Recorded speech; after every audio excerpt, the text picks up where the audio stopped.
j'aime utiliser la sexologie sur scène. Je n'utilise pas que la sexologie, mais j'aime ça en parler.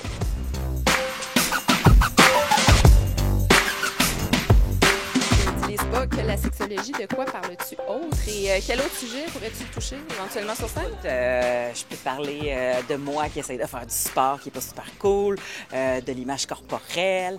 Je peux te parler du fait que je vais dans le sud. Tu sais, je suis beaucoup en autodérision. Là, tu vois, je suis en train de travailler sur un numéro parce que je suis en processus de m'acheter une maison.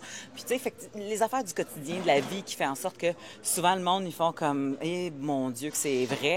Puis ils trouvent ça drôle en même temps parce que toi, tu travailles à l'amener d'un angle qui est différent que ce qu'ils ont pu. Est-ce que tu as déjà assez de matériel pour varier en fonction du public que tu as? Comme là, on est dans un bar, ce soir, resto-bar. Puis tu peux ne pas assumer ta réponse puis rester derrière la plante si tu veux, mais est-ce que tu as beaucoup de matériel, donc?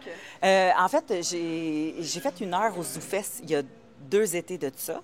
Puis, depuis ce temps-là, je te dirais que j'ai à peu près une demi-heure de plus. Fait que j'ai 1 heure et demie de matériel que je sais que je peux faire dans un show en solo, mais j'aime beaucoup travailler avec la gang. Tu sais, les boys, c'est toujours le fun. On fait de la route en gang. On vient faire des shows ici. On est 3-4. Tu sais, on trippe en groupe. Ceci dit, les corporatifs, des fois, ils veulent t'engager tout seul, mais ça aussi, ça se peut. C'est pas... Je suis capable de faire ça comme une grande fille. Mais parlons-en des boys en tournée avec des gars. Ça a l'air de quoi le devis technique? As-tu ta chambre, premièrement? En fait, oui. La plupart des producteurs sont super fins. Je pense qu'il n'y a pas une tonne d'avantages à être une fille en humour. Mais ça, par exemple, ils font comme moi, c'est une fille. On va lui donner sa chambre toute seule parce que les gars, ça pète, ça rompt, puis souvent, ça vomit en fin de soirée. Fait que... Les filles, ça fait jamais ça. La fille, ça fait jamais ça. Nous autres, on ne pète pas. Mon chum dirait vraiment le contraire. Mais pour vrai, oui, habituellement, il me donne ma chambre. Puis sincèrement, si, pour X raison, ils ont juste 2 chambres puis qu'il faut que je bunk bed avec un boys, c'est des boys qui sont en couple. Moi, je suis en couple. Vraiment, c'est pas la fin du monde. On prend chacun notre lit puis on se met des bouchons pour pas l'entendre ronfler. C'est tout. C'est facile de même. On n'est pas complexes, les filles. Tantôt, j'étais dans ma chambre d'hôtel, j'ai pris ma douche. Ça a pris moins de temps que tous les gars sur le show de se préparer. J'ai mangé avant tout le monde. Scandale. Bien, justement, on parle de la différence gars-fille. Je parlais avec Max Leblanc tout à l'heure qui disait d'ordinaire, je parle pas autant de sexe, mais là, je passe après Mélanie. Puis elle peut s'en permettre, fait que moi, je vais y aller. Coudon, est-ce qu'une fille peut plus s'en permettre maintenant au niveau de la sexualité en humour? Non, je dirais pas ça. Surtout quand c'est télévisé, ça devient complexe parce que le sexe rentre tout de suite dans la catégorie vulgaire. Fait que souvent, on se fait censurer au niveau de la télé, ce qui est un peu triste parce que selon moi, un vagin, c'est un vagin. Puis même si tu dis, tu sais, ça reste le vrai mot, le monde ne capote pas. Si je dis le mot coude, ça reste une partie du corps. Fait qu'arrêtez de dire bisouine puis nouine à vos enfants. Tu sais, ils font pas la différence. Vous pouvez dire vagin, ils vont être bien contents que ça.